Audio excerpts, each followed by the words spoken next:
This audiobook reveals why anger keeps you trapped and why most solutions only strengthen its grip. The truth is, anger is not your enemy, nor is it something to suppress.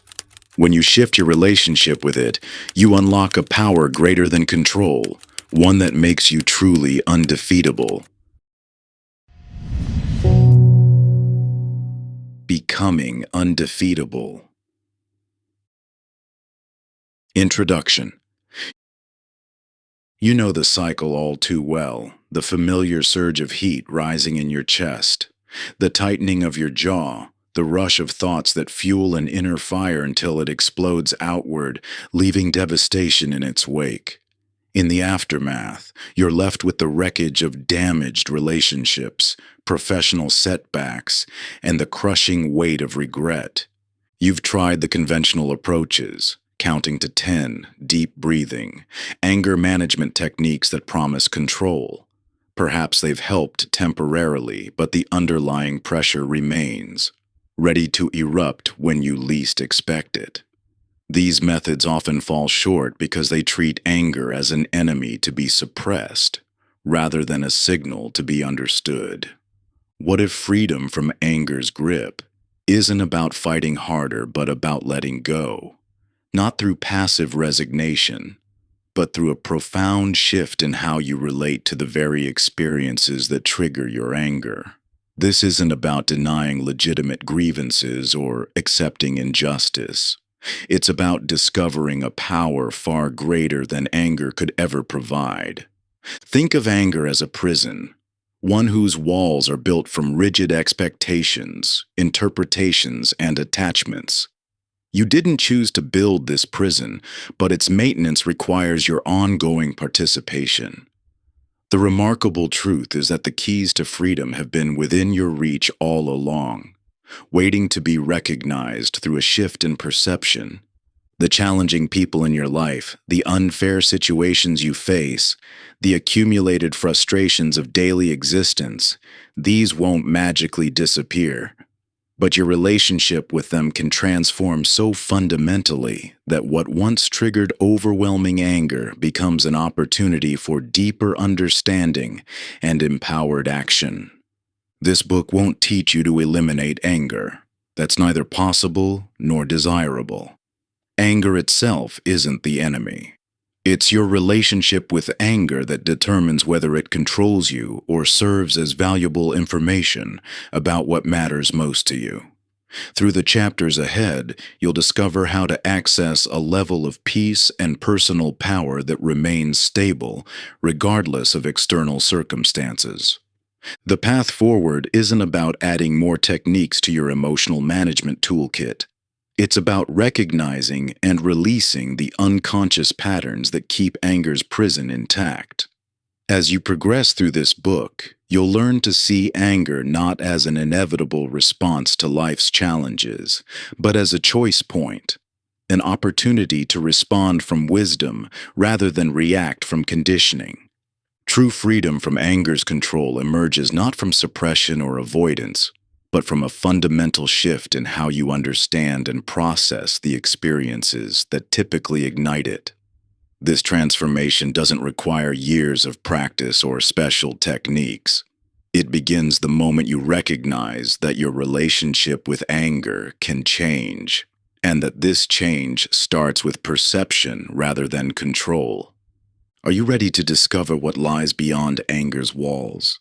Chapter 1. The Illusion of Control.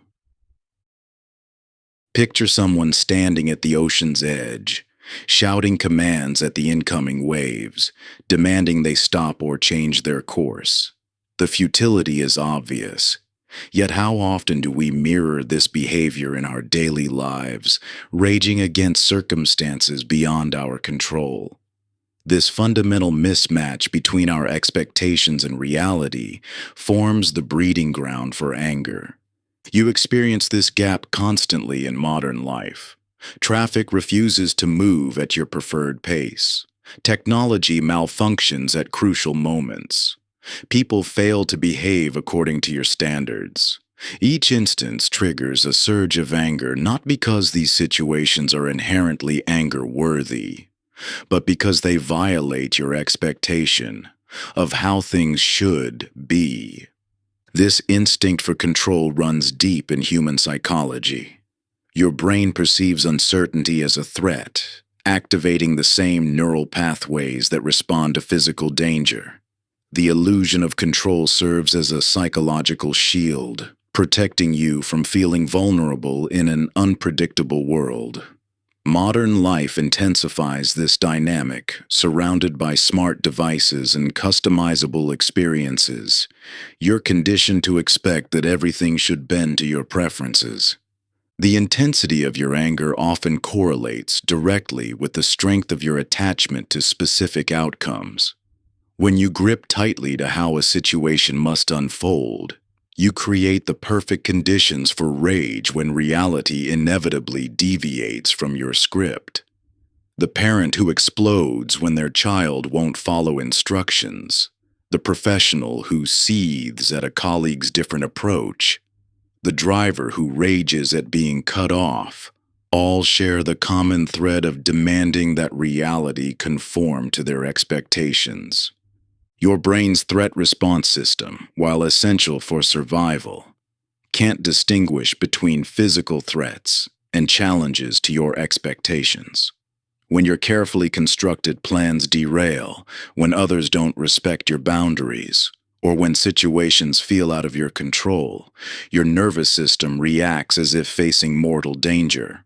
This explains why anger can feel so overwhelming and automatic. It's your mind's primitive response to perceived chaos. The paradox becomes clear. The more desperately you try to control your environment, other people, or future outcomes, the more frustration and anger you experience. The solution lies not in achieving greater control, but in fundamentally transforming your relationship with control itself.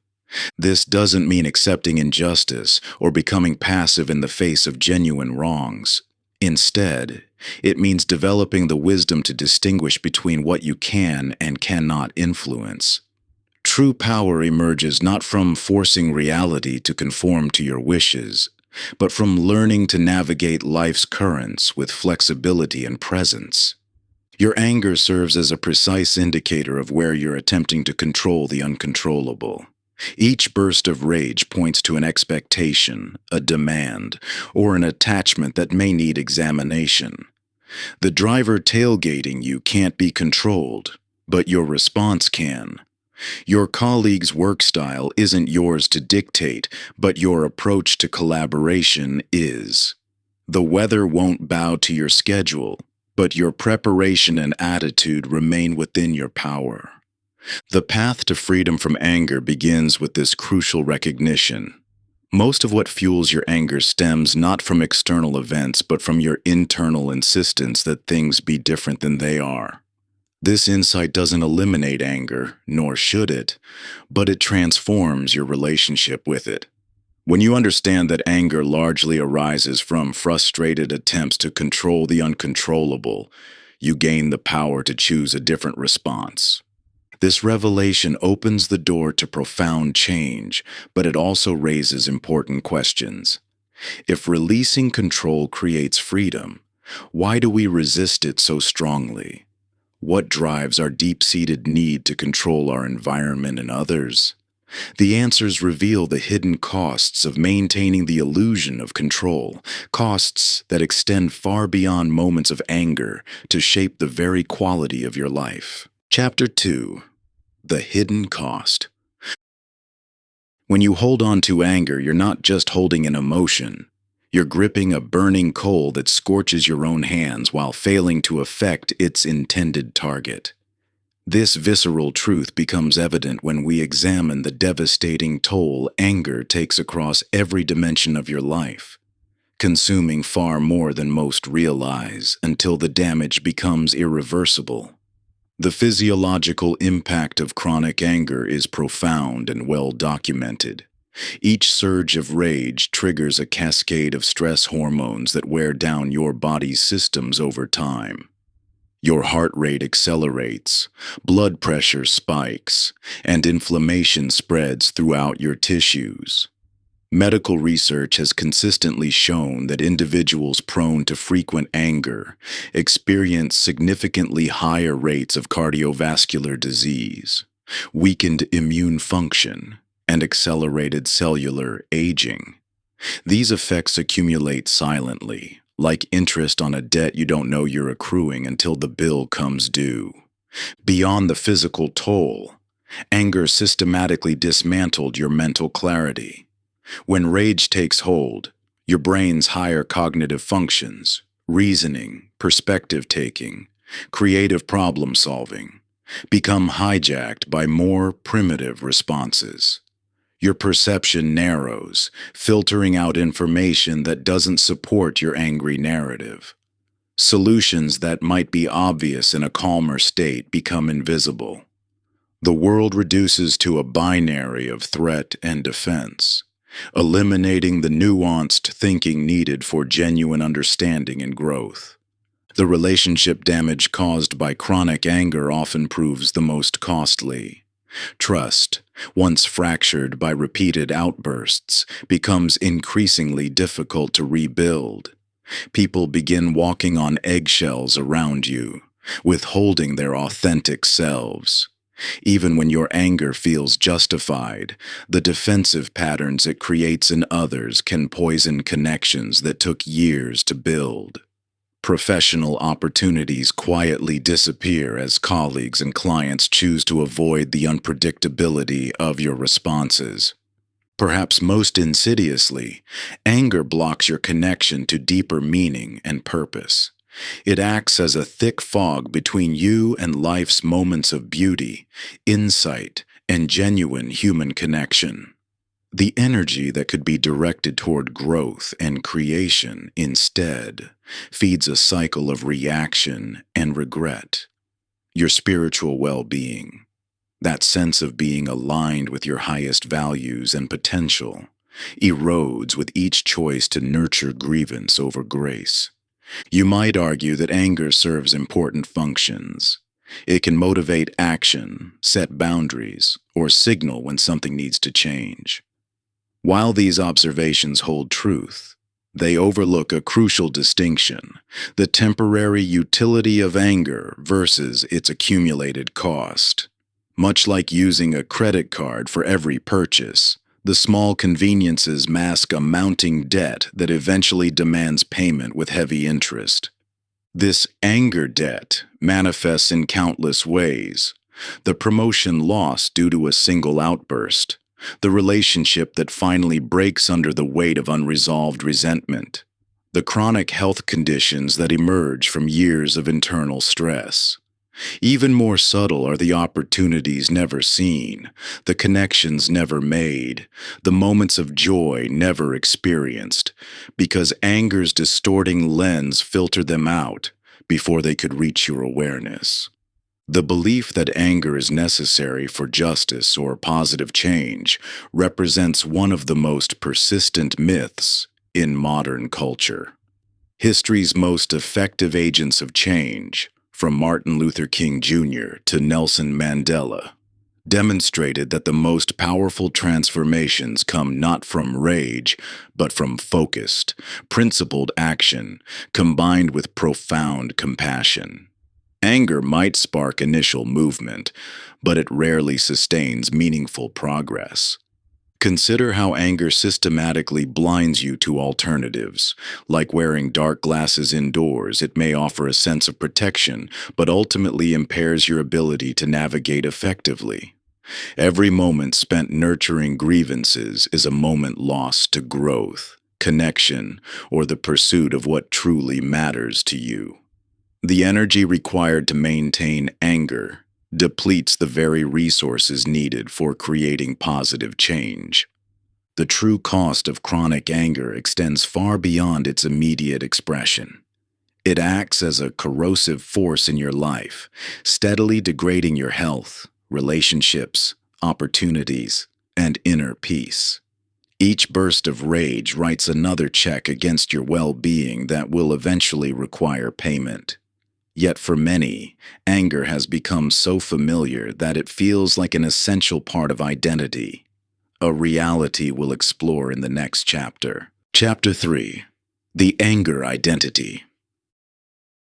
Imagine wearing a heavy coat for so long that you've forgotten it's separate from your own skin. The weight, the restriction, the warmth.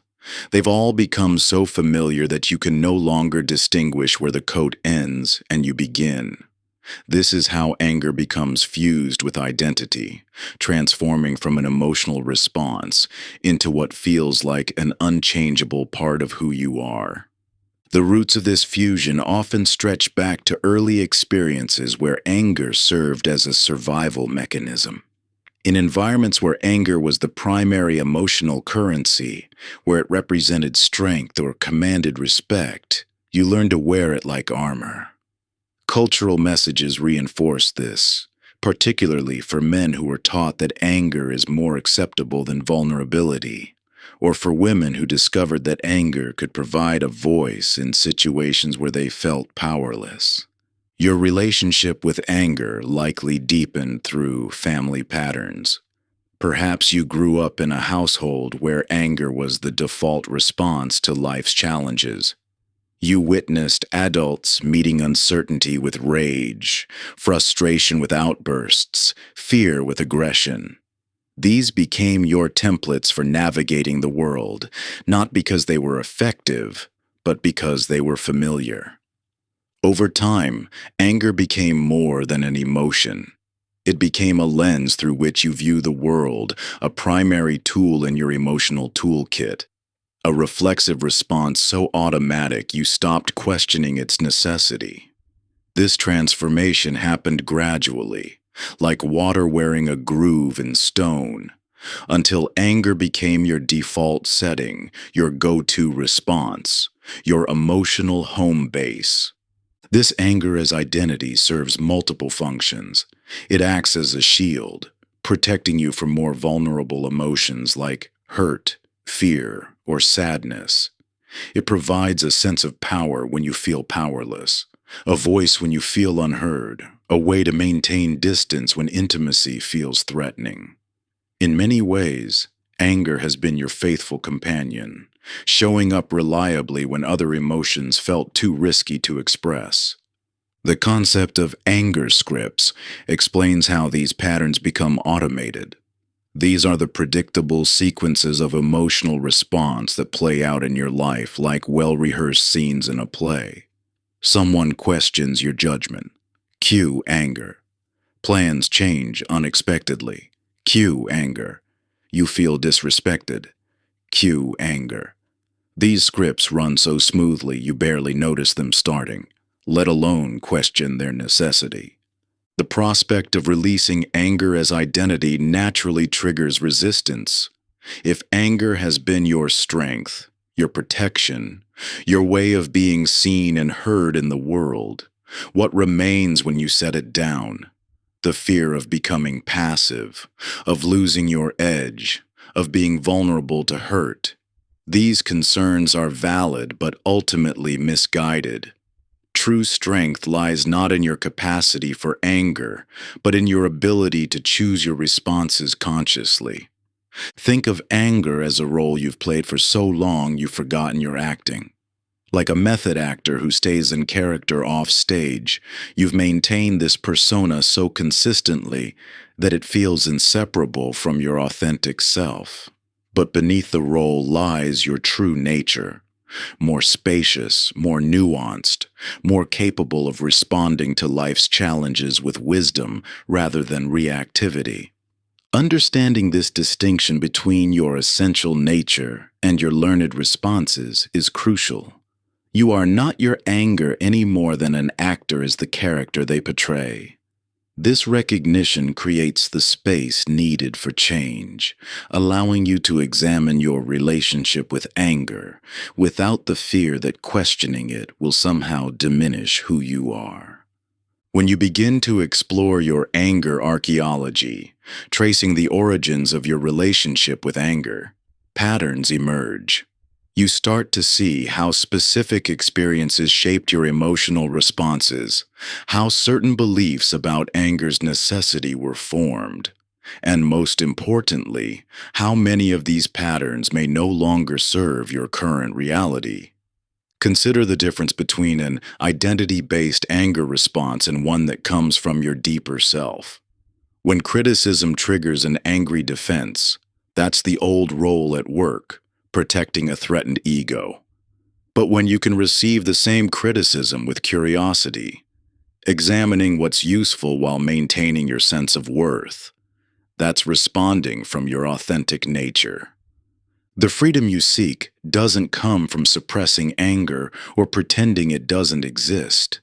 It comes from recognizing that anger is a tool you learn to use, not an immutable part of who you are. This understanding creates the possibility of choice, the ability to step back from habitual reactions and access responses that better serve your present circumstances and deepest values. To move beyond anger as identity requires developing the capacity to observe your anger rather than be consumed by it. This vital shift from identification to observation opens the door to the transformative practices that follow. Chapter 4: The Witness Within. Picture yourself standing atop a mountain peak, watching storm clouds roil and thunder in the valley below. Though powerful and dramatic, the storm cannot touch you from your vantage point. This fundamental shift in perspective, from being caught in the storm to observing it from above, illustrates the transformative power of creating space between yourself and your anger.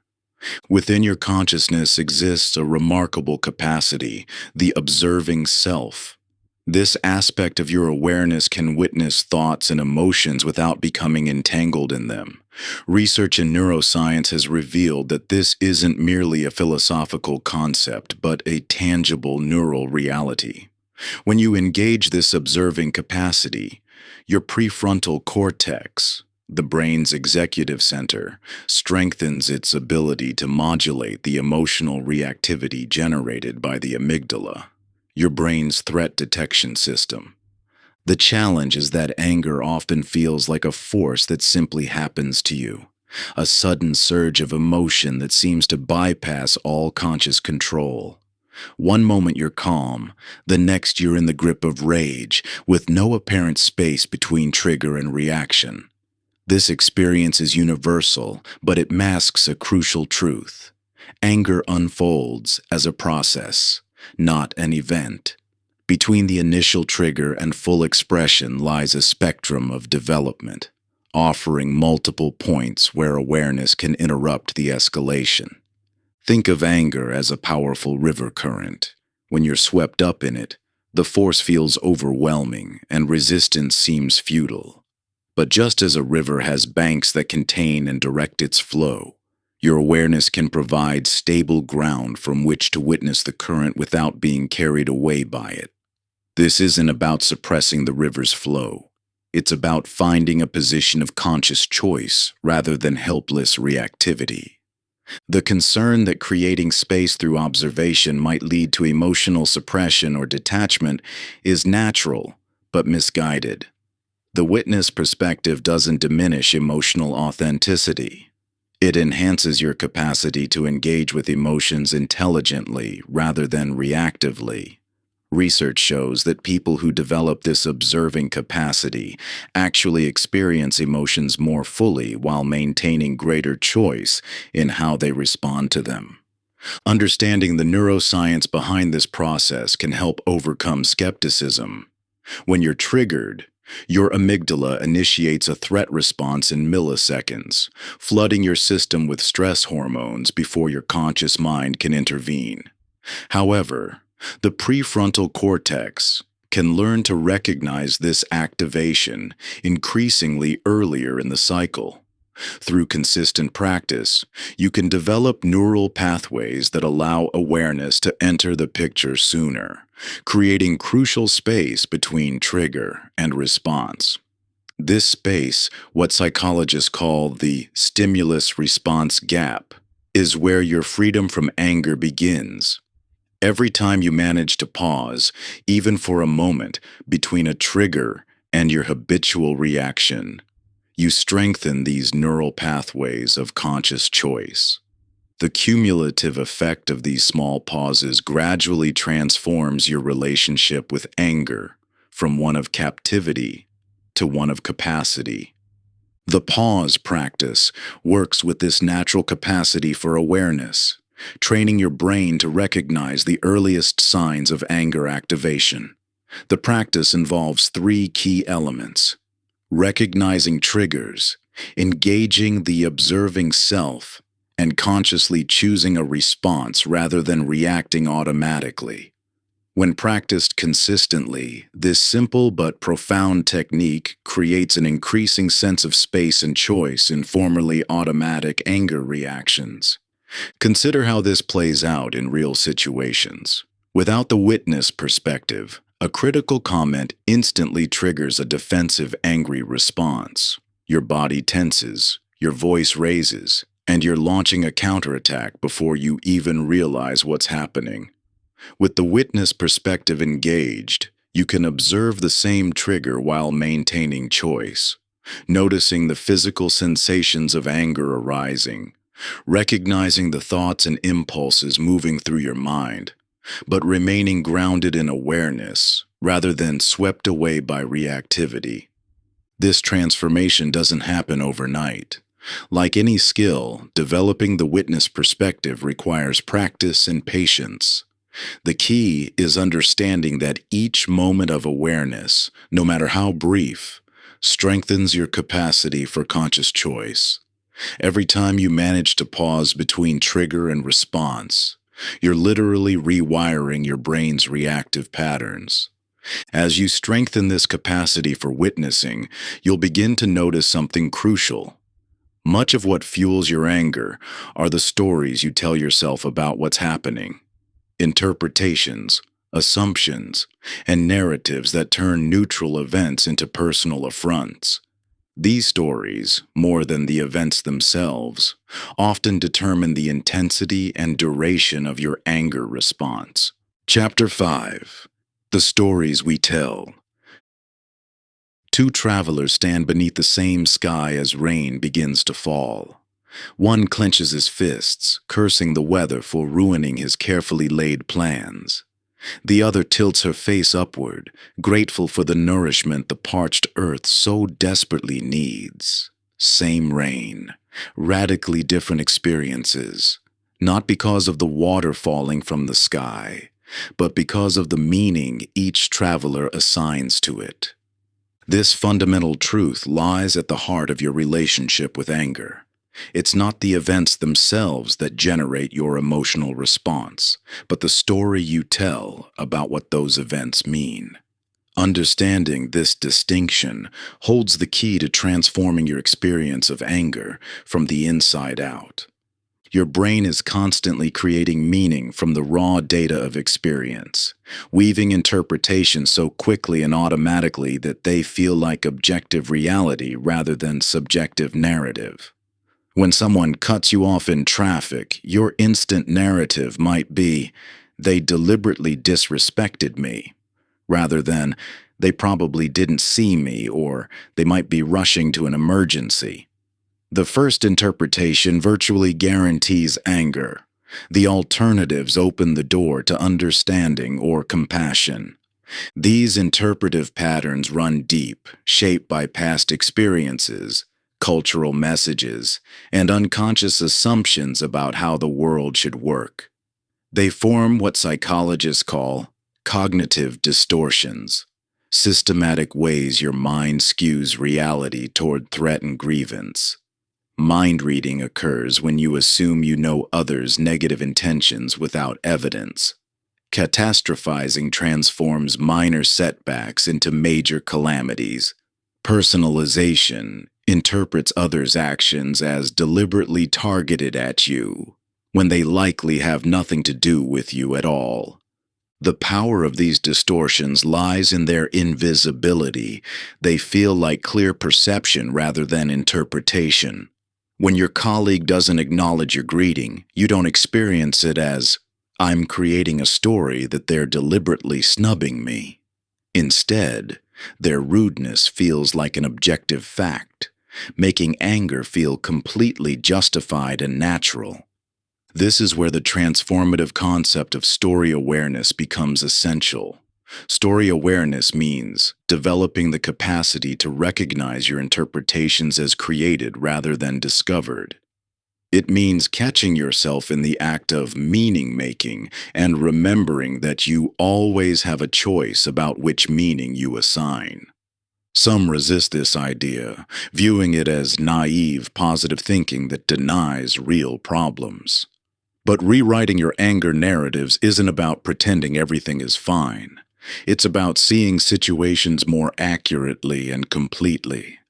It's about recognizing that while the facts of what happened may be fixed, your interpretation of those facts remains a choice. Think of your interpretations as colored lenses you unconsciously wear. If you wear red-tinted glasses long enough, you forget you're wearing them. The whole world just looks red. Similarly, if you wear the lens of "people should never disappoint me" or "life should always be fair," you'll consistently generate anger when reality inevitably conflicts with these expectations. The path to transformation begins with recognizing these lenses and understanding that you can choose different ones. When you catch yourself in an anger-generating narrative, pause and ask, "What lens am I wearing right now? What other lenses could I try on? What different story could I tell about this situation?" This isn't about finding the right interpretation, but about expanding your range of possible meanings. Each new perspective you can access represents another degree of freedom from automatic anger responses. The key practice is what I call story revision, actively identifying and rewriting your automatic narratives about triggering situations. When anger arises, trace it back to the interpretation generating it. Then consciously explore alternative narratives that might be equally or more true. The process reveals how the same situation can transform through different interpretive lenses. A missed deadline becomes either a personal attack or an opportunity to improve communication. A partner's forgetfulness becomes either proof they don't care or a reminder that everyone has human limitations. This capacity to choose your narratives consciously rather than react to them unconsciously lies at the heart of anger transformation. Every time you catch an anger-generating story and consciously choose a different interpretation, you strengthen your freedom from automatic anger responses. The real power of narrative rewriting emerges as you recognize that while you can't always control what happens to you, you maintain constant choice over the meaning you assign to what happens. This recognition transforms anger from an inevitable reaction to external events into an optional response based on your chosen interpretation. Your stories about anger don't just exist in your mind. They manifest in your physical body, creating patterns of tension and reaction that offer another powerful avenue for transformation. Chapter 6. The Body's Wisdom. Like steam trapped in a pressure cooker, anger builds in your body seeking release. Without proper channels for this potent energy, pressure accumulates until something gives way, usually in ways you later regret. But within this same physical system lies an innate intelligence that, when properly understood, transforms from a source of explosive reactivity into a wellspring of vital energy and clear action. Your anger has a physical signature long before it becomes a mental story. Your heartbeat quickens, muscles tense, breath shortens, temperature rises. These bodily signals precede the thoughts that label and amplify your emotional response. Yet modern life trains you to override these subtle physical messages, creating a dangerous disconnect between mind and body that allows anger to build unchecked beneath your awareness. This mind-body split creates a self-perpetuating cycle. Chronic anger establishes habitual tension patterns. A permanently clenched jaw, raised shoulders, constricted breathing. These physical patterns then send constant signals of threat to your nervous system, priming you for more anger. Your body becomes like an instrument tuned to play one note, rage, even when the situation calls for a different response. The intensity of anger's physical sensations can feel overwhelming, especially when you've learned to fear or fight against them. The racing heart, surging adrenaline, and muscular tension can seem like enemies to be suppressed, rather than intelligent signals asking for your attention. This resistance only amplifies the pressure, creating what you fear most: loss of control. But your body possesses an innate somatic intelligence, a natural capacity to process and release emotional energy when given conscious attention. Like water, emotional energy follows the path of least resistance. When blocked, it floods destructively. When properly channeled, it nourishes and energizes constructive action. This channeling begins with developing physical awareness. Your body speaks in sensations before your mind creates stories. Learning to listen to these subtle signals provides early warning systems and release valves for mounting pressure. Rather than suppressing or being overwhelmed by anger's physical intensity, you can learn to ride its waves with presence and skill. Some resist body-based approaches, fearing that focusing on physical sensations means ignoring legitimate problems or suppressing justified emotions. But true somatic awareness does neither. It provides a foundation for responding to challenges from a place of centered power rather than reactive force. Working with the body's intelligence doesn't negate the need for boundaries or action. It ensures those responses come from clarity rather than chaos. The key practice for developing this awareness is systematic body scanning, bringing conscious attention to physical sensations without trying to change them. This isn't about relaxation, though that may occur naturally. It's about building your capacity to be present with intense sensation without being hijacked by it. Start at your feet and slowly move your attention upward through your body, noting areas of tension, temperature, movement, or any other sensation. Pay particular attention to your jaw, shoulders, chest, and belly, common areas where anger resides. Don't try to fix or change anything. Simply observe with curiosity and allowance. Notice how sensations shift and change under your attention. A tight throat might soften, a clenched fist might relax, or tension might move to a different area entirely. This movement is your body's natural intelligence at work, processing and releasing emotional energy when given the space to do so. With practice, this scanning becomes automatic, offering real-time awareness of rising anger before it overtakes you. You might notice your shoulders creeping up during a tense conversation, signaling the need to take a breath before responding. Or feel your jaw clenching while reading an inflammatory email, reminding you to pause before firing off an angry reply. The ultimate aim isn't to eliminate anger's physical components, but to develop a new relationship with them. When you can feel sensation without being consumed by it, anger transforms from an overwhelming force into valuable information about your boundaries, needs, and values. This somatic awareness forms an essential bridge between understanding anger mentally and experiencing genuine freedom from its grip. True liberation requires both insight and embodiment, knowing in both mind and body that you can experience intense sensation without losing your center. Mastery of anger isn't about achieving a state of perpetual calm, but about developing the capacity to stay present with whatever arises in your physical experience. In this presence lies real power, not the pseudo-power of explosive reaction, but the genuine power of conscious response. The journey from pressure cooker to skillful channel begins with this simple but profound practice of attending to your body's wisdom. As you develop this awareness, you'll find that the same energy that once felt destructive can become a source of vitality and clear action when properly understood and channeled. Chapter 7. The Power of Presence. Picture someone standing in a magnificent landscape, expensive binoculars pressed firmly against their eyes, scanning distant mountain peaks while continuously stumbling over rocks scattered at their feet.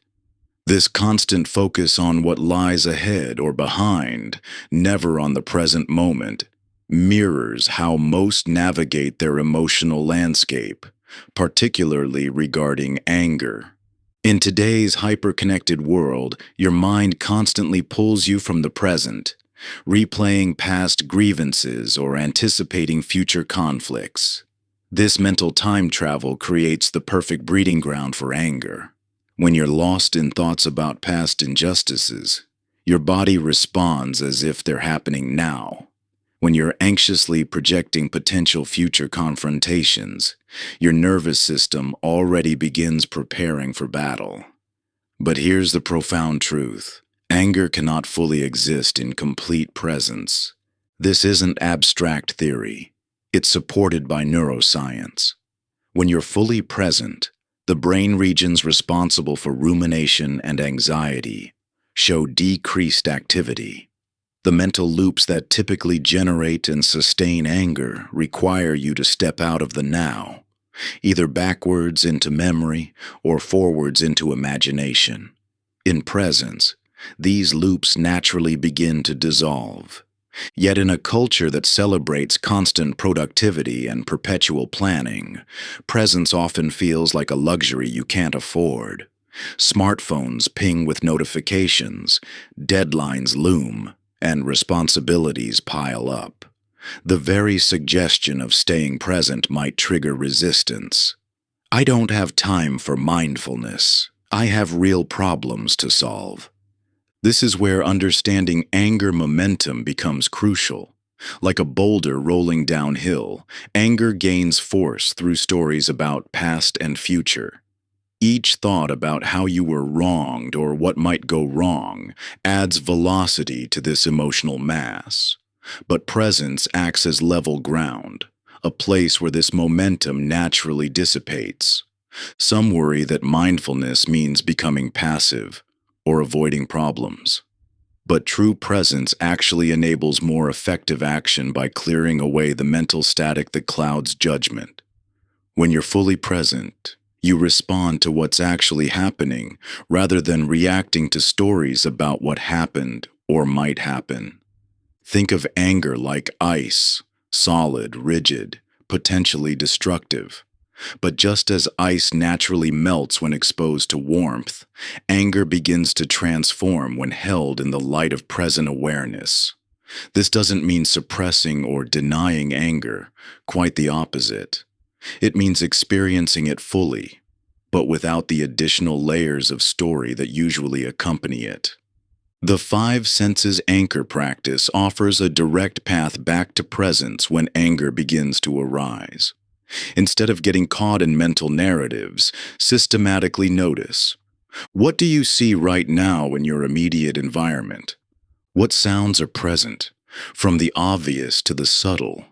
What physical sensations can you feel in your body? What scents are in the air? What tastes are present in your mouth? This simple but profound practice interrupts anger's momentum by anchoring attention in immediate sensory experience. When caught in an angry story about a coworker's disrespect, presence reveals that in this moment, you're actually just sitting in a chair, breathing, with the sun warming your skin.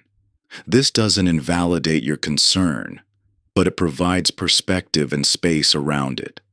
Consider how differently situations unfold when approached from past-future focus versus present awareness.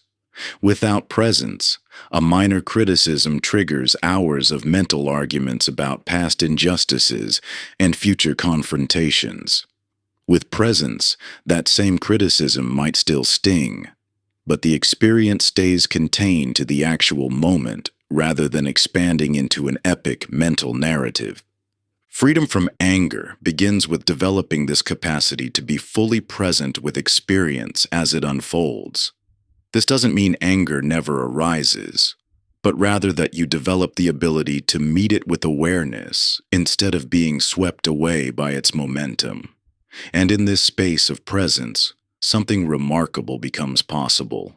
The discovery that anger, when fully experienced without resistance, contains wisdom essential for genuine transformation. Chapter 8: The Wisdom in Anger. Imagine anger as a persistent messenger at your door, knocking with increasing intensity until you finally pause, take a breath, and open to whatever it needs to communicate. Like many, you've likely spent years treating this messenger as an unwelcome intruder, using every technique imaginable to silence the knocking. But what if anger's persistence isn't a sign of its destructive nature, but rather an indication of how important its message is for your growth and well-being? This revolutionary shift in perspective, from viewing anger as an enemy to recognizing it as a messenger, transforms your entire relationship with this powerful emotion. When you fight against anger, resist it, or try to suppress it, you paradoxically increase its power over you while missing the vital information it carries about your needs, boundaries, values, and unhealed wounds.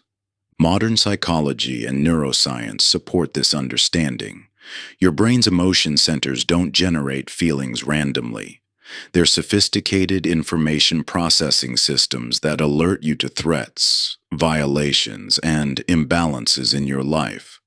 Anger specifically carries precise data about situations that conflict with your values, boundaries that need reinforcement, or needs that require attention. Consider how your body uses pain to communicate important messages about physical health. You wouldn't try to eliminate your capacity for physical pain. That would be dangerous. Similarly, trying to eliminate anger leaves you without crucial emotional intelligence about your psychological and social well-being. This perspective takes tremendous courage to adopt, especially if you've spent years viewing anger as something to overcome or control. It requires trusting that beneath anger's intense surface lies wisdom rather than destruction. But this trust opens the door to profound transformation. Developing anger intelligence means learning to extract wisdom from angry feelings without being controlled by them. It's about maintaining enough presence to ask, what is this anger telling me about my needs? What boundaries might need strengthening? What values feel threatened? What old wounds are being activated? Some resist this approach, fearing it justifies or indulges destructive behavior. But understanding anger's message doesn't mean acting on its immediate impulses. Think of anger like your car's check engine light. It signals something needs attention. But racing the engine won't solve the underlying issue. The light isn't the problem. It's the messenger about the problem. When you treat anger as information rather than an enemy, you develop the capacity to respond rather than react. This creates space to address root causes instead of just managing symptoms. You might discover that chronic anger at work signals misalignment with your values, or that frequent anger in relationships points to boundaries that need clearer expression. The anger dialogue practice provides a structured way to uncover these messages. Find a quiet moment and write down exactly what you're angry about. Then, as if interviewing the anger itself, ask questions like, what do you want me to know? What needs aren't being met? What's really at stake here? Write both the questions and responses, allowing your anger to communicate freely without judgment. This practice often reveals surprising insights. Anger at a partner's behavior might actually signal fear of abandonment. Rage about a work situation might mask grief about sacrificing important dreams. By creating space for anger to deliver its message, you often find that the surface trigger isn't the real issue. Through this process, anger transforms from an overwhelming force into a valuable source of self-knowledge. Rather than experiencing anger as an enemy to battle, you begin recognizing it as an ally and understanding yourself more deeply. This doesn't mean anger disappears, but its grip loosens as its message gets heard. Ultimately, freedom from anger's control comes not through elimination, but through understanding and integration. When you stop fighting against anger and start listening to it, you access its transformative wisdom, while paradoxically reducing its destructive impact. The key lies not in silencing the messenger, but in receiving the message with presence and curiosity. As you develop this relationship with anger, you'll discover that one of its most frequent messages concerns boundaries, the limits and standards you need to establish for your well-being. This critical insight leads us to our next exploration: how anger serves as a guardian of healthy boundaries, and how to translate its urgent signals into clear, empowered action. Chapter 9. The Boundary Paradox. The relationship between boundaries and anger reveals one of life's most delicate paradoxes. Consider a garden. Without any protection, it gets trampled and destroyed by outside forces. But surround it with impenetrable walls, and it withers from isolation, deprived of the natural exchange it needs to thrive. Your emotional and psychological well-being operates in much the same way. Many approach boundaries from one of two extremes. They either avoid setting limits altogether, leading to resentment and explosive anger when their unspoken lines are crossed, or they construct rigid walls that generate constant conflict through inflexible enforcement. Neither approach creates the conditions for genuine peace and healthy relationships.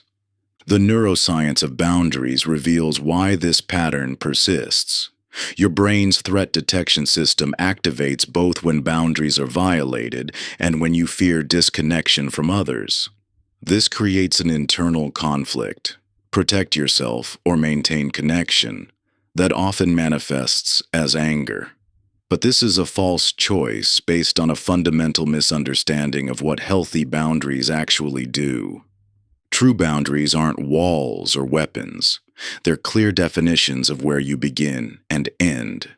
They're not about controlling others or demanding specific behaviors. Rather, they communicate your limits, values, and needs with clarity, while respecting others' autonomy to make their own choices.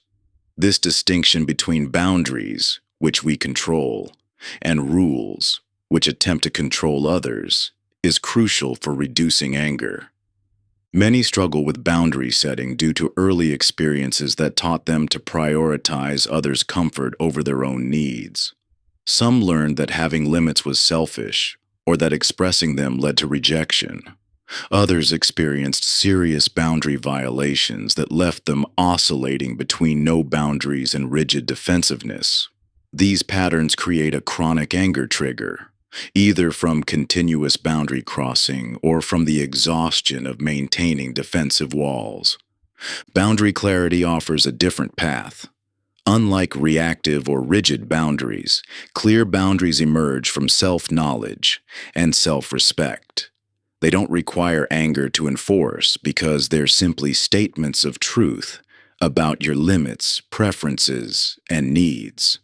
Think of healthy boundaries like a cell membrane, selectively permeable, allowing nourishing connections while preventing harmful intrusions.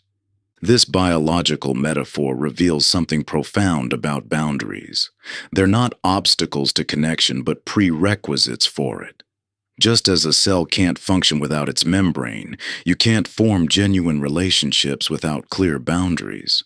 The membrane doesn't cut the cell off from its environment. It facilitates healthy exchange while maintaining the cell's integrity. When you understand boundaries this way, setting them becomes an act of self-care rather than aggression. Clear boundaries actually reduce anger because they prevent the accumulation of resentment from unclear or violated limits. They allow you to maintain connection while protecting your well-being. The process begins with getting clear about your actual limits, not the ones you think you should have or what others expect, but your genuine physical, emotional, and energetic boundaries. Notice where you consistently feel angry or resentful. These emotions often signal boundary issues that need attention. Communicating boundaries effectively requires staying centered rather than reactive.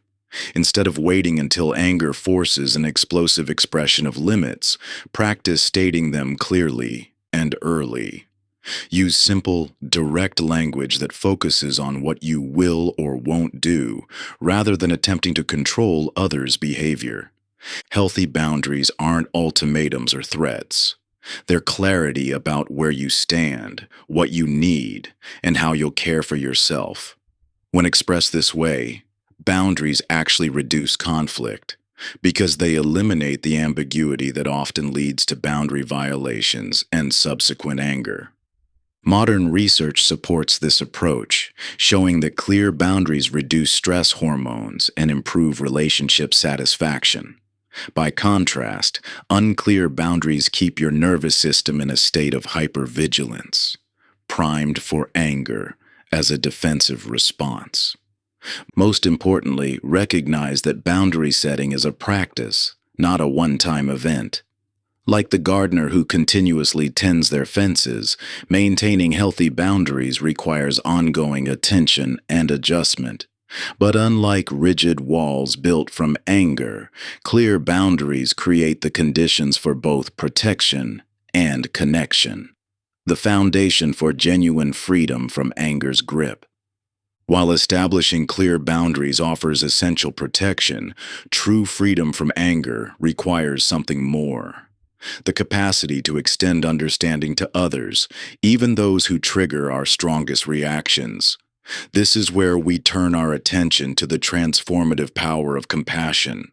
By cultivating genuine empathy alongside firm boundaries, you create space for both self-protection and human connection. The walls of anger that once seemed necessary begin to soften, replaced by a balanced awareness that honors both your needs and the complex humanity of others. You'll find that understanding someone's behavior doesn't mean excusing it. Rather, it frees you from the exhausting cycle of reactivity that keeps anger alive. Through this dual approach of boundaries and compassion, you access a deeper form of emotional security, one that doesn't depend on keeping others at arm's length. Chapter 10. The Compassion Bridge. Imagine trying to extinguish a raging fire by throwing more flames onto it. The inferno only grows stronger, more destructive, consuming everything in its path. Yet this is precisely how most of us respond to anger. We meet it with more anger, perpetuating an endless cycle of emotional combustion. Now envision instead responding with water, cool, flowing, able to absorb heat without being changed by it. This is the transformative power of understanding and compassion. Your instinct to react with anger when others behave poorly is completely natural. The brain's threat detection system activates automatically, triggering a cascade of stress hormones that prepare you for conflict. Yet research consistently shows that this defensive response, while temporarily satisfying, only deepens the cycle of hostility and reduces your ability to see situations clearly. Studies in social psychology reveal a fascinating pattern. When people understand the contextual factors driving others' behavior, their angry responses naturally diminish. even without any conscious attempt to suppress their emotions. This occurs because anger requires an attribution of intentional harm or disregard. When you recognize that others' actions stem from their own pain, fear, and conditioning rather than malice, the fuel for anger dissolves. This doesn't mean excusing harmful behavior or remaining in toxic situations. Rather, it's about developing what psychologists call compassionate perspective taking, the ability to recognize that behind every angry action lies a suffering human being whose behavior, however problematic, makes sense within their own internal framework of reality. Consider how different your reaction might be if you could temporarily put on special glasses that allowed you to see the pain, fear, and past experiences driving someone's current behavior. You'd still see their actions clearly, but you'd also perceive the complex web of causes and conditions that led to this moment. This broader vision doesn't require you to accept mistreatment, but it does free you from the exhausting cycle of reactive anger. The neural pathways for empathy and anger cannot be equally active at the same time. When you consciously engage your capacity for understanding, you literally inhibit the brain circuits responsible for aggressive responses. This isn't about suppressing anger. It's about activating an incompatible neural state that naturally transforms your experience. Most people's harmful behaviors stem from unmet needs, unhealed wounds, or distorted perceptions they learned long ago.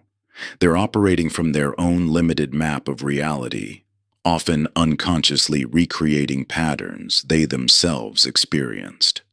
This doesn't make their actions right, but understanding this truth helps release the grip of personal offense that intensifies anger. Your anger often flares hottest when someone's behavior seems incomprehensible, when you can't fathom why any reasonable person would act that way. But this very bewilderment signals an opportunity. If their actions make no sense to you, you're missing crucial pieces of their reality. The solution isn't to justify their behavior, but to get curious about what you don't yet understand. The capacity for understanding can coexist with maintaining strong boundaries. In fact, genuine compassion often helps you set clear limits because you're acting from wisdom rather than reactive emotion. You can recognize someone's suffering while still protecting yourself from its harmful manifestations. Studies of long-term meditators show enhanced activity in brain regions associated with empathy and emotional regulation, along with reduced reactivity in areas that process threat and anger. This suggests that cultivating understanding isn't just a philosophical approach. It creates tangible changes in how your brain processes potentially triggering situations. This shift in perspective doesn't happen overnight. It requires patience and practice to override the brain's default defensive reactions. But each time you pause to consider the fuller context of someone's behavior, you strengthen neural pathways that support understanding over anger. You begin to see that behind every angry action lies a human being whose suffering has temporarily overwhelmed their capacity for skillful response. The pain we experience from others' actions is real, but holding on to anger about past hurts only perpetuates our own suffering. That burning resentment you carry becomes a poison that affects you far more than it touches those who wounded you. Each time you replay those moments of betrayal or rejection, you're allowing that pain to echo through your present reality, coloring every interaction with its dark hues.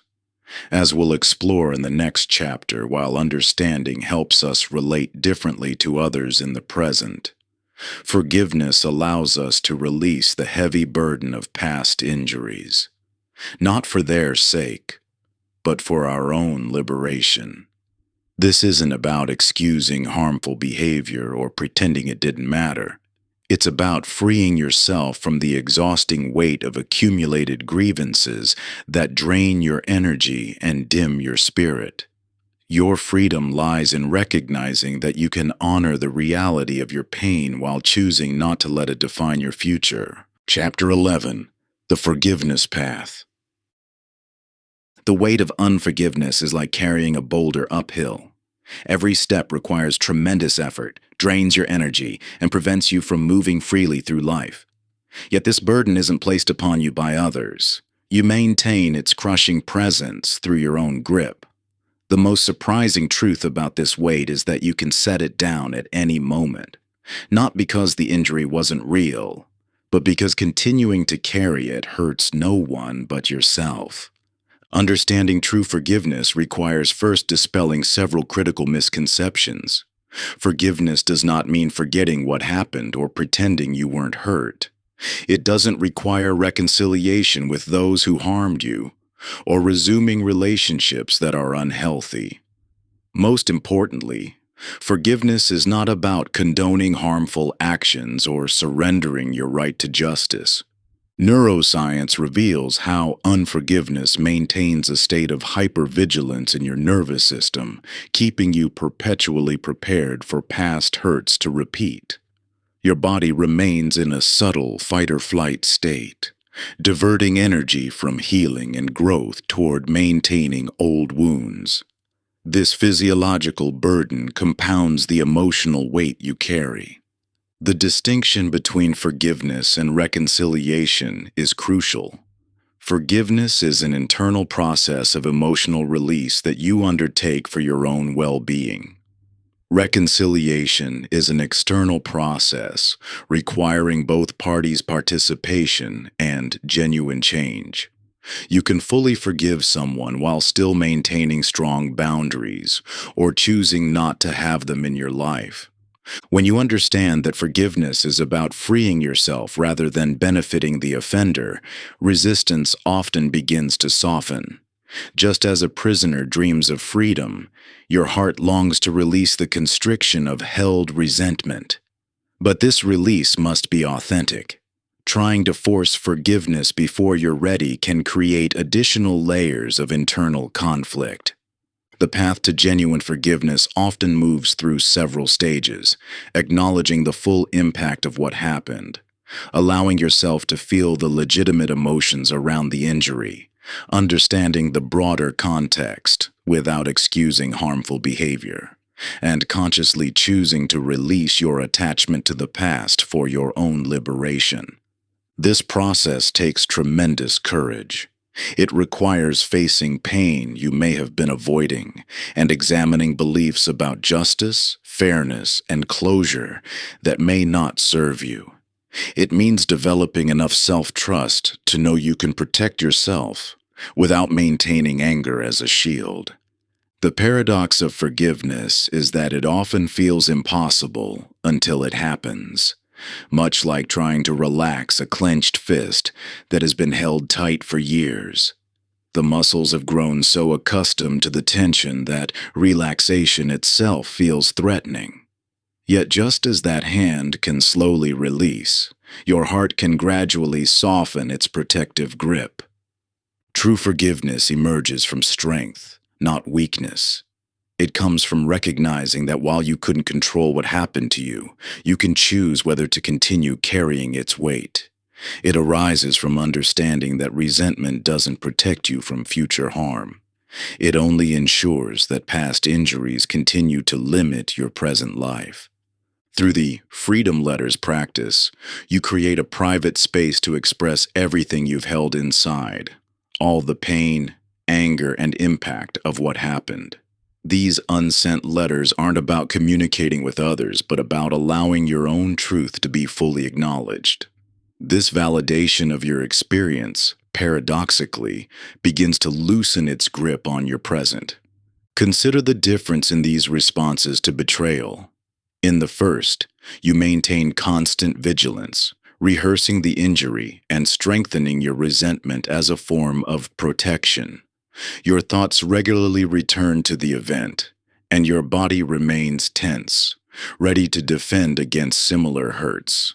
In the second, you've acknowledged the full truth of what happened while consciously choosing to stop investing your precious life energy in maintaining the wound. You've developed genuine self-protection through wisdom rather than walls. This release becomes possible not by diminishing the impact of what happened, but by recognizing that your present well-being matters more than maintaining your connection to past pain.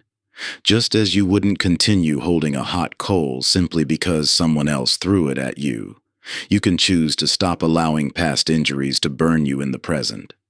Our relationship with the past hurts profoundly, impacts our experience of anger in the present. Every unresolved wound becomes a lens through which we view current situations, often triggering disproportionate reactions to minor frustrations. By gradually releasing our grip on old injuries, we create space for responding to life as it is, rather than through the filter of past pain.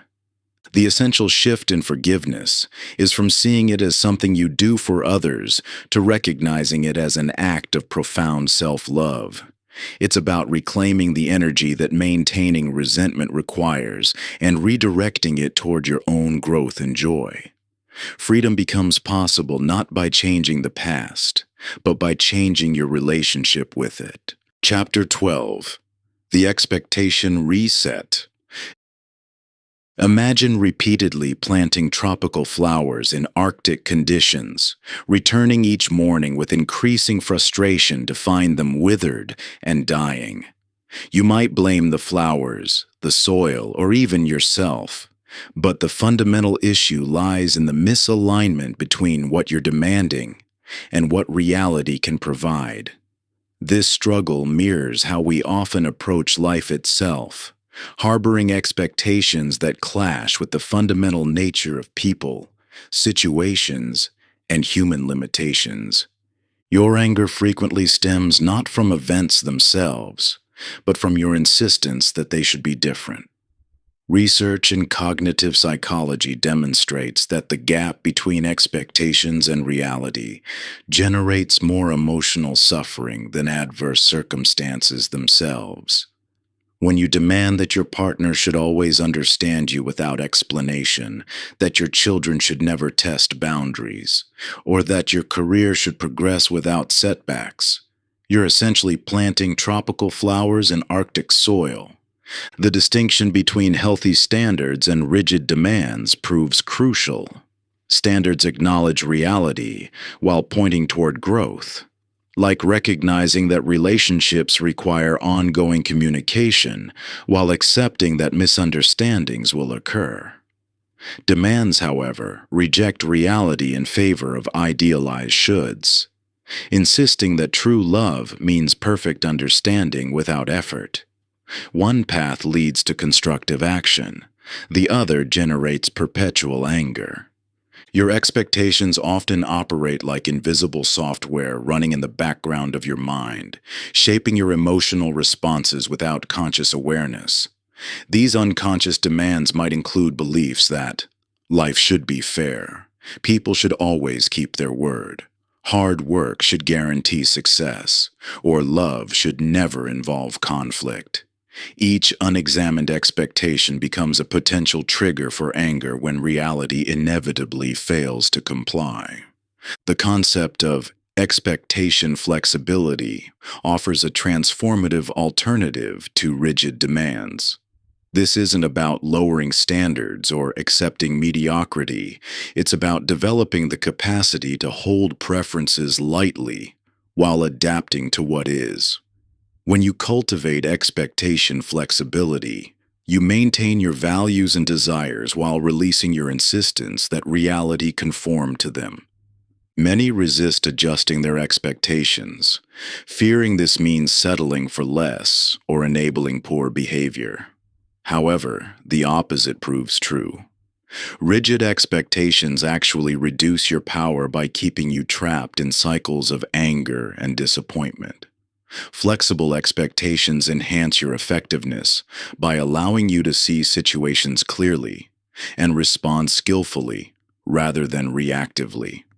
Your expectations function as invisible architecture that shapes every experience. Like the foundation of a building, they determine what's possible within the structure of your emotional life. When you consciously design this architecture to align with reality rather than fight against it, you create space for genuine peace and effective action. Consider how this plays out in common situations. A rigid expectation that traffic should flow smoothly generates daily anger on your commute. The flexible expectation that traffic patterns vary allows you to plan accordingly and maintain equilibrium. A demand that your aging parents should change their long-established patterns creates ongoing frustration. The recognition that they are who they are enables you to adjust your approach while preserving your emotional balance. The path forward involves examining your expectations with radical honesty. What are you demanding from yourself, others, and life itself? Which of these demands consistently generate anger through their misalignment with reality? What would it mean to hold these same desires as preferences rather than requirements? This isn't about abandoning hope for positive change or accepting genuinely unacceptable situations. It's about distinguishing between areas where your expectations can influence reality and where they simply create suffering through their misalignment with what is. True power comes from seeing clearly what you can and cannot change, then focusing your energy accordingly. Your relationship with expectations dramatically impacts your susceptibility to anger. When you demand that reality conform to your preferences, you fight an unwinnable battle. When you learn to align your expectations with the actual nature of people and situations, you discover a profound freedom, the ability to engage life effectively without the burden of constant frustration and resentment. This freedom emerges not from resignation but from clarity. Just as a skilled gardener succeeds by working with rather than against the conditions they face, you can cultivate peace by bringing your expectations into harmony with reality. This alignment doesn't mean accepting everything passively. It means choosing your battles wisely and engaging them effectively. These expectations often stem from deeper values and beliefs, some consciously chosen and others inherited from family, culture, or past experiences. Understanding and clarifying these underlying values becomes essential for establishing expectations that enhance rather than diminish your life. By examining the roots of what you expect from yourself, others, and the world around you, you gain the power to distinguish between expectations that serve your growth and those that hold you back. Your inherited beliefs might tell you success looks a certain way, relationships must follow specific rules, or life should unfold according to a predetermined timeline. Yet true freedom comes when you consciously shape expectations that align with your authentic values, rather than automatically accepting the standards passed down to you. Chapter 13: The Value Clarification. When you navigate through life using someone else's map, frustration becomes inevitable. Consider how often your anger ignites not because your authentic values have been violated, but because you're defending positions and priorities inherited from others. This unconscious adoption of external value systems creates a perpetual state of internal conflict, as you find yourself emotionally invested in protecting standards that may not truly resonate with your deepest self. Modern neuroscience reveals how our neural pathways form in response to early environmental cues, creating automatic emotional reactions based on family patterns, cultural messaging, and societal expectations. These conditioned responses become so deeply embedded that they feel like authentic expressions of who we are, when in fact, they represent downloaded programs running without our conscious consent. This invisible inheritance shapes your emotional landscape in profound ways. You might feel intense anger when someone questions your career choice, not because the path deeply fulfills you, but because you're defending your family's definition of success. Or you might experience recurring rage in relationships because you're unconsciously protecting relationship values that were adaptive in your childhood environment but no longer serve your adult needs. The challenge lies in distinguishing between inherited values and authentic personal values. This distinction becomes particularly crucial when examining your anger triggers. Research in psychological development shows that many of our most intense emotional reactions stem from perceived threats to value systems we've never consciously chosen or questioned. Value consciousness represents the capacity to identify, examine, and consciously choose the principles that guide your emotional responses and life decisions. This doesn't mean rejecting all inherited values. Many family and cultural values may align perfectly with your authentic self. Rather, it means developing the discernment to recognize which values genuinely resonate with your core being versus which ones you're carrying out of unconscious conditioning. Your unexamined values operate like background software, constantly running and determining your emotional responses without your awareness. Every time you feel anger rise, this operating system is scanning for threats to values you may have never chosen to prioritize. The energy spent defending these unconscious programs creates unnecessary suffering and prevents you from investing in what truly matters to you. The process of questioning inherited values often triggers fear. Fear of betraying family expectations, cultural identity, or social belonging. However, authentic value alignment doesn't require rejection of your heritage. Instead, it allows you to consciously choose which aspects of your conditioning to preserve, while releasing those that generate unnecessary conflict and anger. Consider how your anger might shift if every emotional reaction stemmed from conscious choice rather than unconscious conditioning. When someone challenges your life choices, rather than reacting from downloaded defense patterns, you could respond from a place of clear self-knowledge. This clarity doesn't eliminate appropriate anger. It ensures your emotional energy serves your authentic priorities rather than inherited programs. The transformation begins with recognition. Pay attention to moments when anger arises and ask yourself, is this emotion defending my authentic values or my conditioning? Notice how often your strongest reactions protect standards you've never consciously chosen to uphold. This awareness creates space for choice, the ability to consciously select which values deserve your emotional investment. This examination reveals how many anger triggers stem from attempting to uphold incompatible value systems. You might simultaneously try to honor family traditions that emphasize collective harmony while pursuing individual ambitions that create conflict, or defend cultural values about appropriate behavior while exploring personal paths that challenge conventional norms. These conflicting programs generate constant internal friction that often expresses itself as anger.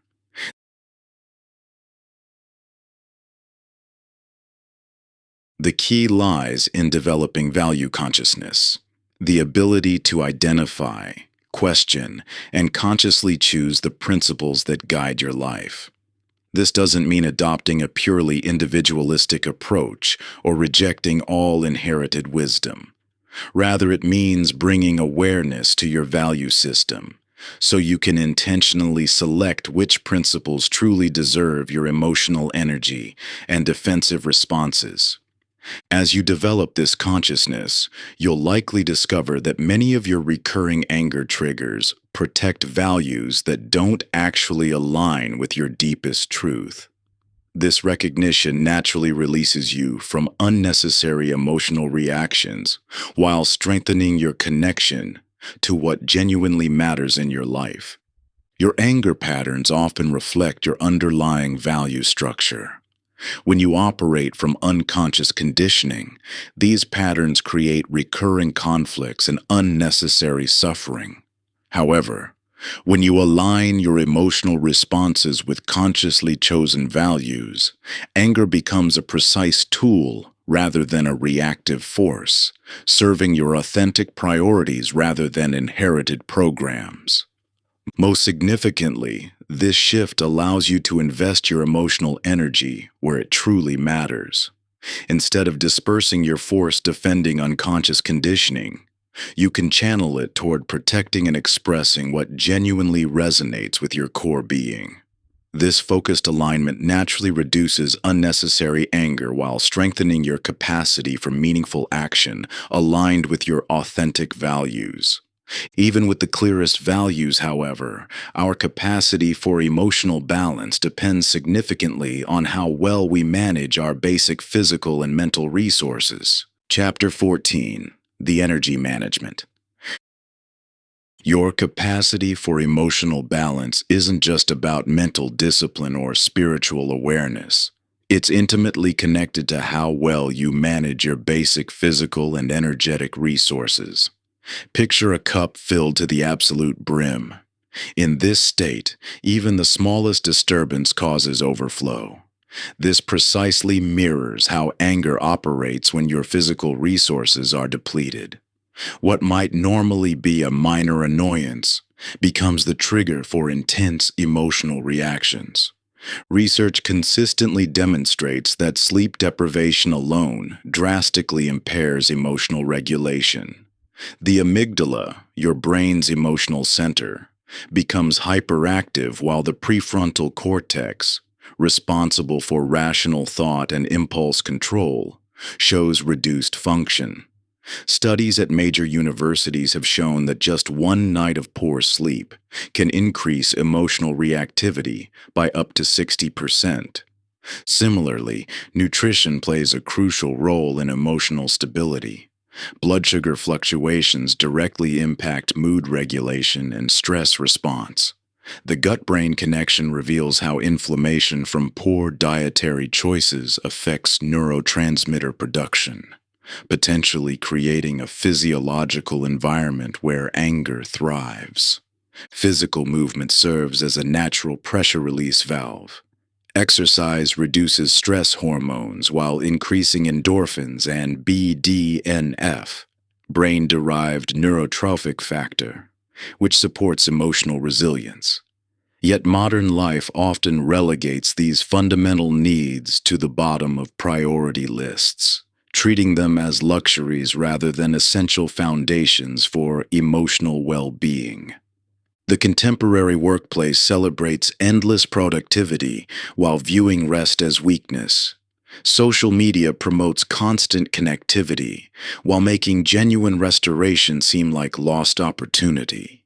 These cultural patterns systematically undermine the very resources needed for emotional balance. Preventive emotional maintenance isn't about indulgence. It's a strategic investment in your capacity for equanimity. Think of emotional balance like a muscle that requires proper nutrition, rest, and exercise to function optimally. When this muscle is well maintained, it can handle greater stress without strain. When neglected, even small challenges cause failure. Your anger threshold directly correlates with your physical resource levels. Sleep debt accumulates like financial debt, with compounding negative returns on emotional stability. Chronic dehydration affects cognitive function and mood regulation. Sustained cortisol elevation from lack of recovery time creates a hair trigger for emotional reactions. The foundation of anger prevention lies not in more sophisticated emotional techniques, but in proper management of basic physical needs. Research shows that implementing consistent sleep schedules can reduce emotional reactivity more effectively than many anger management protocols. Regular exercise outperforms numerous psychological interventions for stress regulation. Many resist prioritizing self-care, viewing it as selfish or impractical given life's demands. But consider the cost of not maintaining these foundations. Damaged relationships, impaired decision-making, reduced productivity, and compromised health. True responsibility includes managing the resources that enable you to show up fully for life's challenges. Emotional resilience requires sufficient physical bandwidth. Without adequate rest, nutrition, movement, and restoration, even the most advanced psychological tools prove ineffective. It's like trying to run sophisticated software on a computer with failing hardware. The program may be excellent, but the system lacks the resources to execute it properly. The science is clear. Emotional regulation depends heavily on physiological state. Brain imaging studies show that simple interventions like adequate sleep and regular exercise create measurable changes in areas responsible for emotional processing.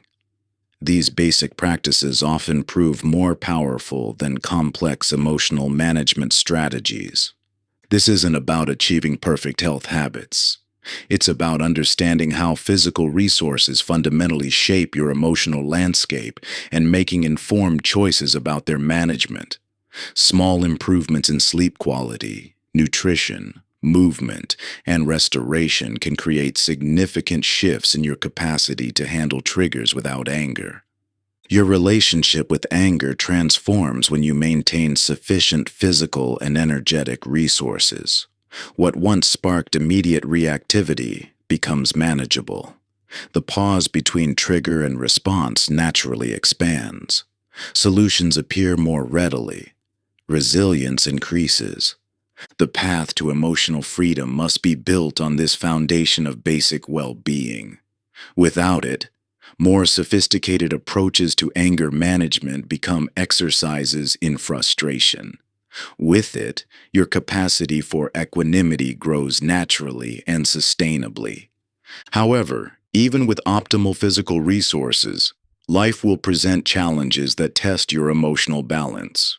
Your boss will criticize your work unfairly. Your partner will say something that touches an old wound. Traffic will push you to the edge when you're already running late. These moments arrive not to torment you, but to show you where growth awaits. The next chapter explores how to develop the sacred pause, that crucial space between trigger and response where freedom from anger becomes possible. This subtle yet profound shift in your relationship with reactivity holds the key to emotional mastery. When you learn to inhabit this space with awareness, what once seemed like inevitable emotional reactions transform into opportunities for conscious choice. Chapter 15. The Sacred Pause. Every moment of anger presents you with two doors.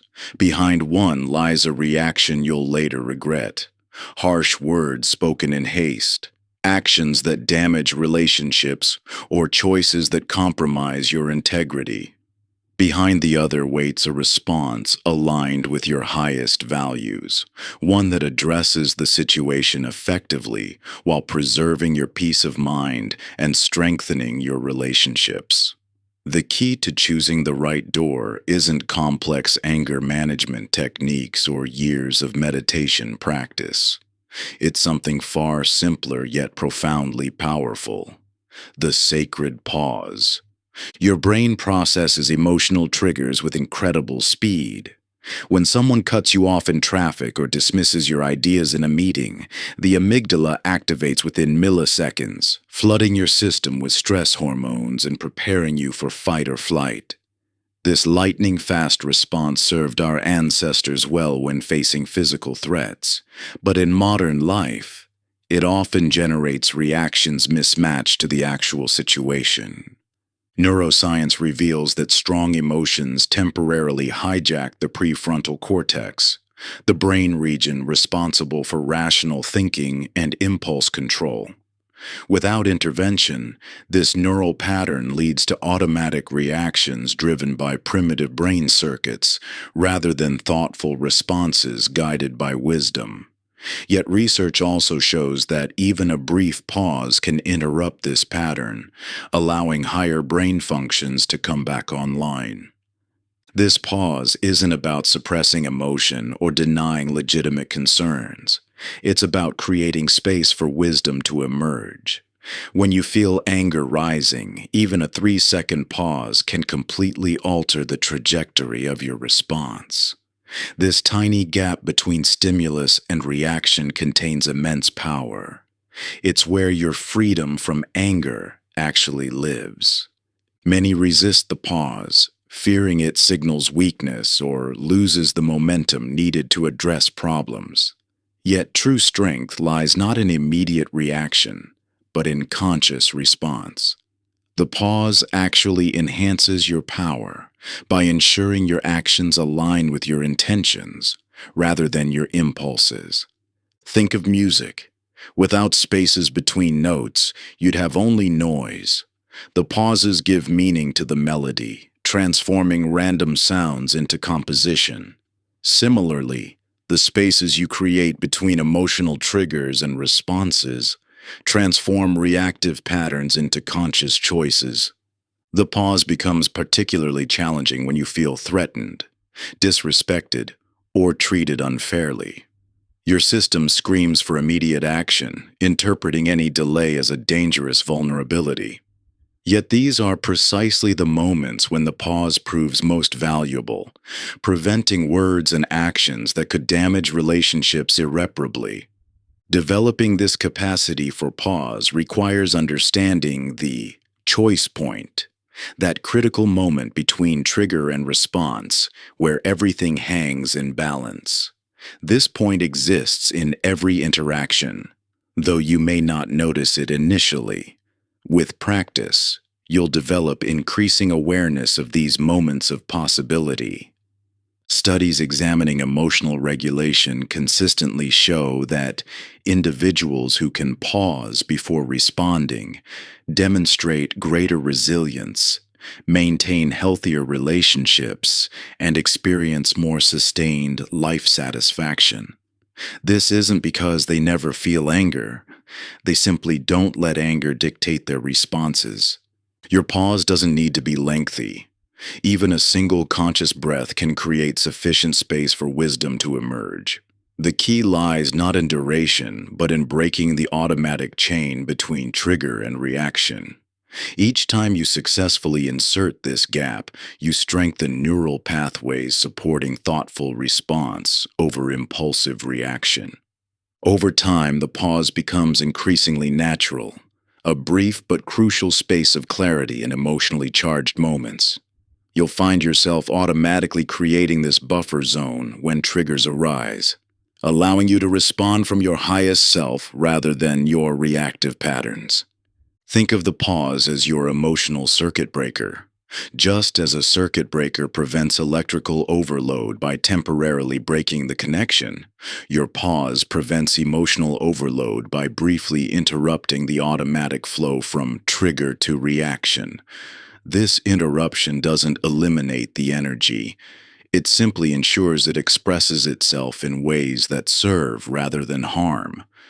The practical foundation for developing this capacity lies in the STOP method. Stop, take a breath, observe, proceed wisely.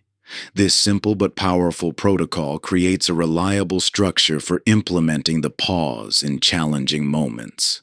When anger begins to rise, you first stop, physically and mentally freezing in place. Then take a breath, consciously drawing air deep into your belly.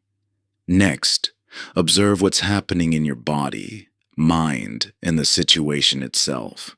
Finally, proceed wisely based on this moment of collected awareness rather than reactive impulse. Chapter 16. The Relapse Wisdom. When you first learned to ride a bicycle, each fall provided essential information your body needed to eventually maintain balance. The scrapes and bruises weren't failures. They were necessary data points guiding you toward mastery. Your journey with anger follows this same natural learning pattern. Every setback contains precisely the wisdom you need for deeper transformation. Most approaches to anger management implicitly promise a linear path to permanent calm. This sets up unrealistic expectations that generate additional suffering when the inevitable waves of anger return. The truth is that emotional mastery, like any profound change, follows a spiral pattern of progress, moving generally upward while revisiting similar territory at deeper levels of understanding. Your brain's neural pathways for anger developed over years or decades of repetition. Expecting these patterns to dissolve without occasional resurgence ignores basic neuroscience. Each angry episode provides valuable information about which triggers still hold power, which situations need additional preparation, and which tools require more development. The key distinction lies in how you respond to these moments. When anger resurfaces, the automatic reaction is often harsh self-judgment. I should be better than this by now, or I'll never change. This self-directed anger compounds the original emotional charge, creating a double layer of suffering. The alternative is approaching setbacks with genuine curiosity, treating them as sophisticated feedback mechanisms rather than evidence of failure.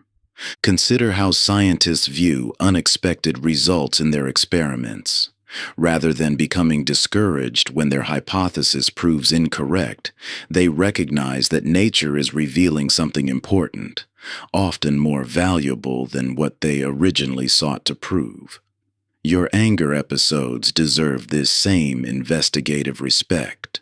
The process begins with normalizing setbacks as natural rather than problematic. Just as a toddler doesn't expect to walk perfectly after their first steps, you needn't demand perfection in your emotional journey. Each stumble provides vital calibration data, showing precisely where your practice needs reinforcement. An effective anger autopsy examines episodes with compassionate precision, asking, what preceded this anger? What thoughts or beliefs fueled it? Which tools did I remember to use, and which did I forget in the heat of the moment? What unmet needs or unexamined expectations were revealed? This investigation transforms setbacks from discouraging failures into rich sources of self-knowledge. The perfectionist mind often responds to setbacks in one of two equally unhelpful ways, either abandoning practice entirely, what's the point? Or redoubling efforts with grim determination. I'll force myself to do better. Both responses miss the essential wisdom these moments offer. Like a pressure test revealing weak points in a system, setbacks specifically highlight areas needing attention and care. Your capacity for anger transformation grows through integration of lessons learned, not through harsh self-discipline or frustrated resignation. Each episode contains coded messages about your triggers, values, and needs. Approaching these messages with curiosity rather than judgment accelerates your growth exponentially. When you find yourself caught in an angry response despite your best intentions, resist the urge to pile on self-criticism. Instead, treat the episode as valuable laboratory data. What conditions made this particular reaction possible? What early warning signs did you miss? What resources were depleted or unavailable at that moment? These questions transform setbacks from obstacles into stepping stones. The paradox of transformation reveals itself here. Those who demand perfect progress often stagnate, while those who welcome setbacks as teachers tend to advance more quickly. This isn't because they experience fewer difficult moments, but because they extract maximum learning from each one. Your freedom from anger includes freedom from perfectionism about the path itself. Every setback carries a gift, specific information about where and how to grow stronger. By approaching these moments with genuine curiosity rather than judgment, you transform what could be discouraging failures into powerful catalysts for deeper change. The true measure of progress isn't the complete absence of angry feelings, but rather your growing capacity to learn and evolve from each experience. Every setback adds another data point to your emotional wisdom, building a more nuanced and effective approach to life's challenges. Ultimately, what determines your growth isn't how few angry moments you experience, but how skillfully you mine each one for its hidden teachings. As you develop this investigative relationship with setbacks, you'll find they gradually transform from sources of discouragement into reliable guides, pointing the way toward greater emotional freedom. Chapter 17. The Ongoing Practice. Just as a garden requires different care across changing seasons while always needing constant attention, your journey of emotional mastery becomes a lifelong practice rather than a destination. The work of letting go evolves with you, responding to life-shifting demands while maintaining core principles that anchor your transformation. Many imagine anger management as a course to complete or a finish line to cross. This misunderstanding sets up frustration when the need for ongoing engagement becomes clear. The reality is that emotional mastery more closely resembles physical fitness, requiring regular maintenance and adjustment rather than one-time achievement. The foundation of sustainable transformation lies in creating systems that work with your life rather than against it. The most brilliant technique proves worthless if it demands more time, energy, or focus than you realistically have available. Your letting go practice must fit into the existing ecosystem of your responsibilities, relationships, and rhythms. This integration requires understanding that different situations call for different approaches. The pause practice that works perfectly during a work conflict might prove insufficient during family tension. The mindfulness technique that centers you when alone might need modification in social settings. Rather than seeking a universal solution, build a flexible toolkit matched to your specific triggers and contexts. Success comes through developing what we call practice ecology, the artful weaving of new habits into your existing life patterns. This means identifying natural moments for practice rather than trying to force rigid regimens. Perhaps your morning coffee becomes a time for intention setting, your commute an opportunity for breath work, or your evening shower a space for release and reflection. The most common obstacle to consistent practice isn't lack of technique, but lack of integration. When anger management feels like another obligation competing for your limited time and energy, it becomes easy to postpone or abandon. The key lies in finding ways to blend emotional awareness into activities you're already doing. Think of your letting go practice as a living system that requires regular nourishment but adapts to changing conditions. Some seasons might demand more intense focus while others allow lighter maintenance. The goal isn't perfection, but sustainable progress through consistent attention. This flexibility proves especially crucial during high-stress periods when rigid practice requirements often break down. Your system needs built-in adaptability, ways to maintain core benefits even when circumstances limit your usual routines. Perhaps your usual 20-minute meditation becomes 5 minutes of conscious breathing, or your detailed journaling becomes quick noting of triggers. The power lies not in the intensity of practice, but in its consistency and integration. Small actions done regularly reshape your nervous system more effectively than occasional heroic efforts. Your system should feel supportive rather than burdensome, enhancing rather than competing with your life's flow. While creating this personalized system requires initial investment in understanding your patterns and possibilities, it yields compounding returns through reduced reactivity and increased resilience. Your practice ecology becomes self-reinforcing as you experience the benefits of consistent engagement with your inner landscape. This chapter guides you through developing your unique framework for sustainable transformation. You'll learn to identify your most effective practices, match them to specific challenges, and weave them naturally into your daily, weekly, and monthly rhythms. Rather than imposing an artificial structure, you'll cultivate an organic system that grows with you.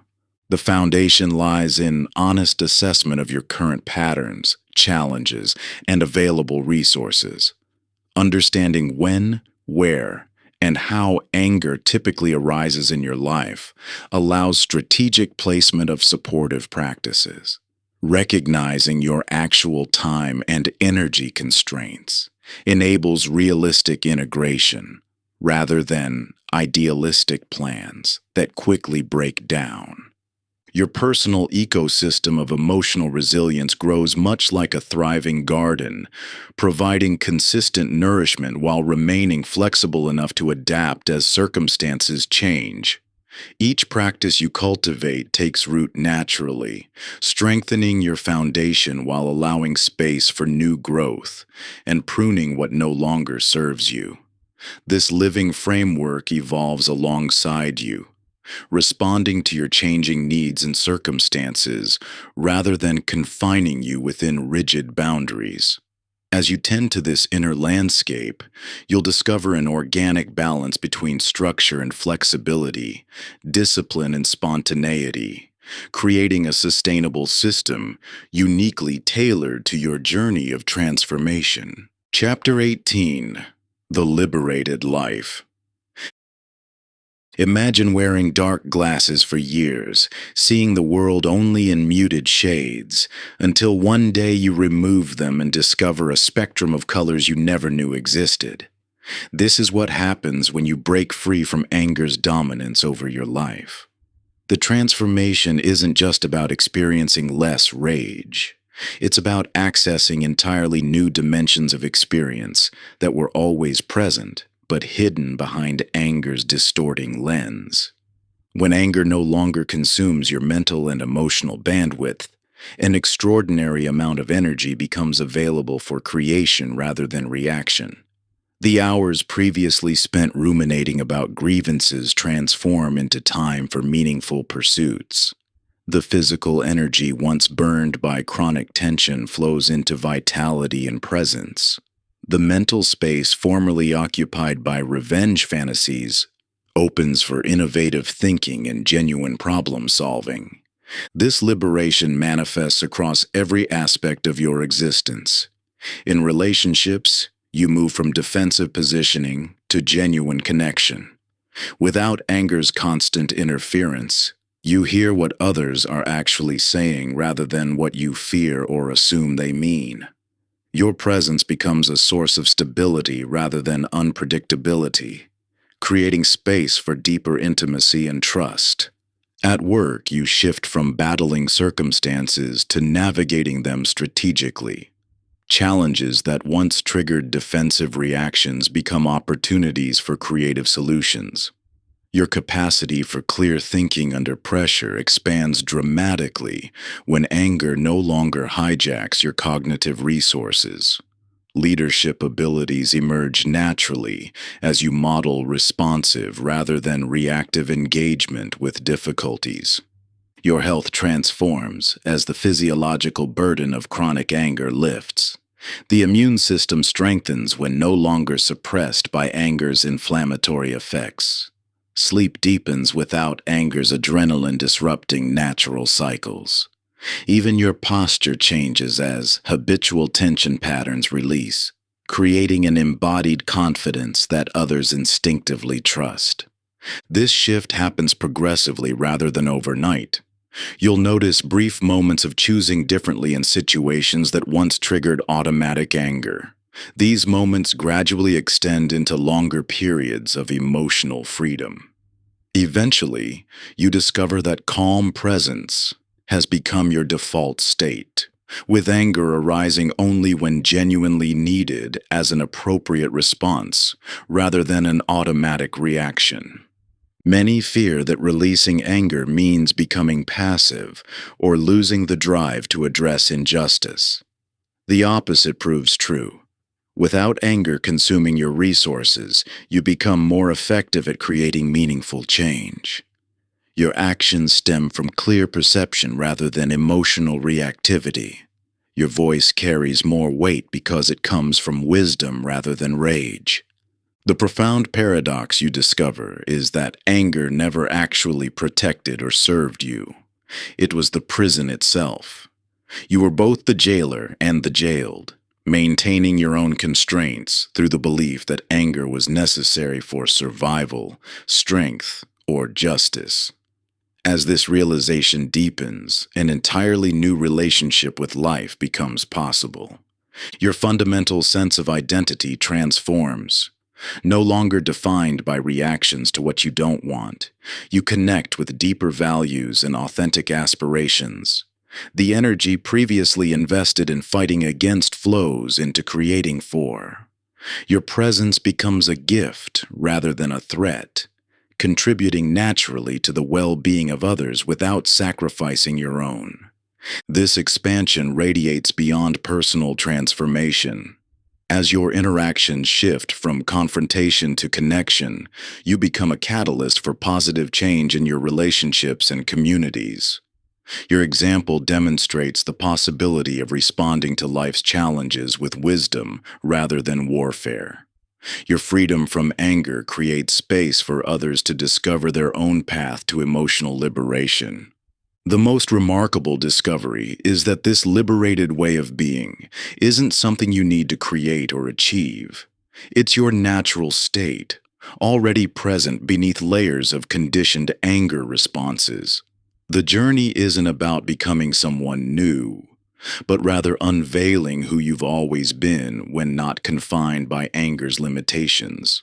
What emerges is not a perfect absence of anger, but a freedom from anger's rule. You develop the capacity to experience the full range of human emotions while remaining anchored in deeper wisdom.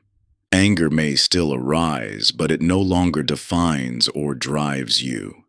You learn to channel its energy in service of your highest values rather than letting it control your actions. This transformation at your core opens up possibilities you may have never imagined. The path ahead holds possibilities beyond what your current mindset allows you to envision. As your relationship with anger transforms, dormant capacities spring to life. Creativity flows more freely. Relationships deepen with newfound trust, and challenges that once triggered reactivity become opportunities for growth. You access an inner wellspring of wisdom that was always present but obscured by anger's constant interference.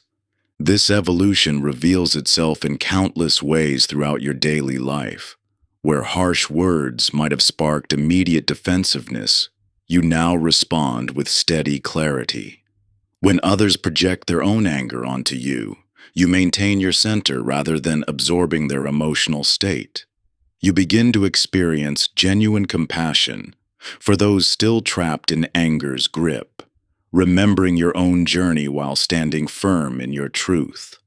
The future opens up with expanded horizons as you shed the heavy armor of defensive anger. You discover that true strength lies not in building walls, but in remaining open yet unshakable. This isn't just about managing anger better. It's about stepping into a fuller expression of who you truly are, when no longer defined by this limiting emotion. Conclusion: who you become when you're no longer ruled by anger. Continued. At work, you shift from battling circumstances to navigating them strategically. Challenges that once triggered defensive reactions become opportunities for innovative solutions.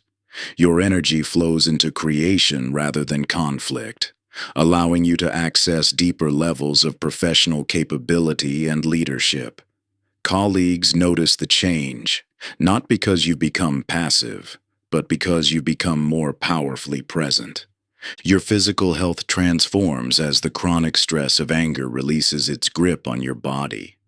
The persistent muscle tension, digestive issues, and sleep disruptions that accompanied chronic anger begin to resolve. Many report feeling younger, more energetic, and more resilient as their bodies no longer carry the heavy burden of sustained fight-or-flight activation. Most profoundly, your sense of self undergoes a fundamental shift. You discover that strength doesn't require aggression, that boundaries don't demand hostility, and that justice can be pursued more effectively from a place of clarity than chaos. The energy previously consumed by anger becomes available for growth, creativity, and genuine connection with others. You develop what might be called emotional sovereignty, the capacity to experience strong feelings without being controlled by them.